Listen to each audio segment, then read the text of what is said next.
All right. Well, I want to hear from you, Will, on another superhero film, since we talked about Okay. one earlier in Sure, the show. Aquaman. You Yeah. managed to catch this. I actually am going to Uh-huh. watch this right after we do this episode. Oh, nice. So I haven't quite seen it yet, but I'm very curious based on what I've heard. But what is Aquaman, and why should people care about it?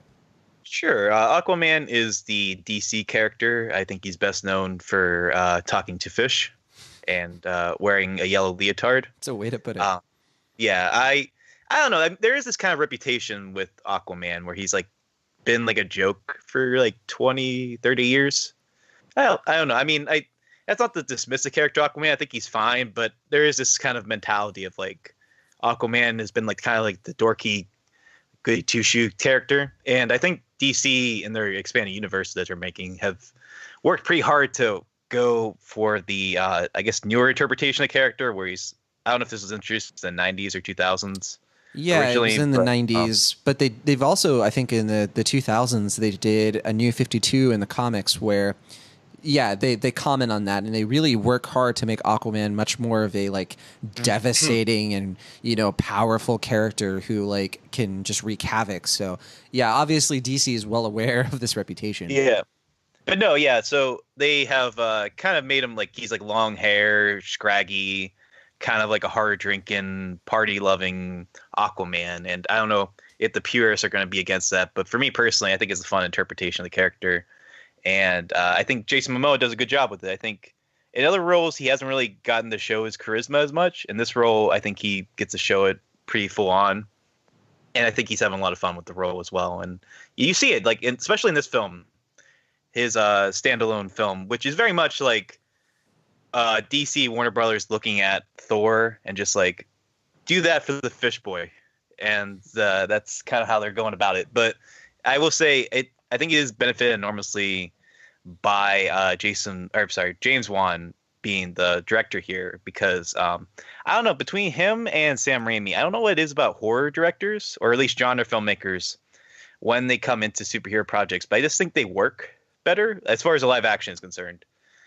They seem to have like a lot of the pulpiness intact, and I think they kind of are aware of like some things need to be taken seriously, but not everything needs to be taken seriously. And thankfully, this movie avoids some of the trappings of recent DC adaptations where they're very dragged down and serious. This is a movie where in the first 5 minutes, Nicole Kidman eats a goldfish out of a tank.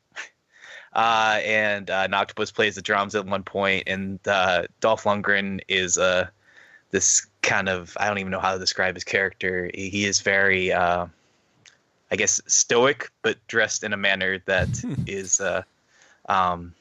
not as much. But and yet none of this made its way to the trailer. No, it did not, unfortunately. He is actually pretty good in the film too. But yeah, it's very, very campy is what I'm saying. It's a film that is well aware of how silly it can be and how silly it should be.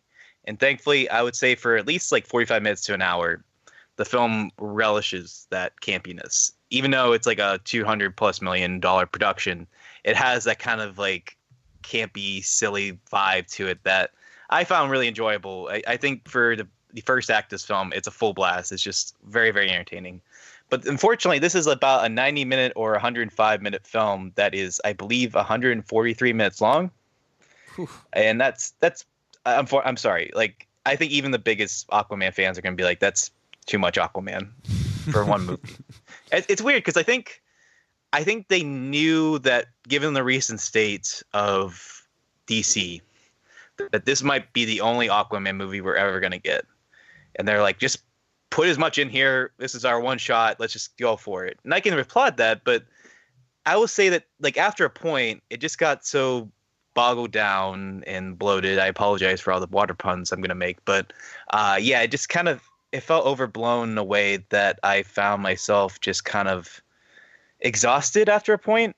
And that's a shame because I was just so enjoying the first half of this film that the second half being kind of dragged down. I was just disappointed that the second half didn't quite live up to the first as far as enjoyment value. But overall, I think it's going to be better than some people anticipate, if maybe not quite as good as it could have been. But as it stands, I think it's pretty fun. It's a nice little surprise for the end of the year. And John, I hope you like it as well. All right. Well, I'll know pretty soon whether or not I like it. Yeah. Yeah. B- for me.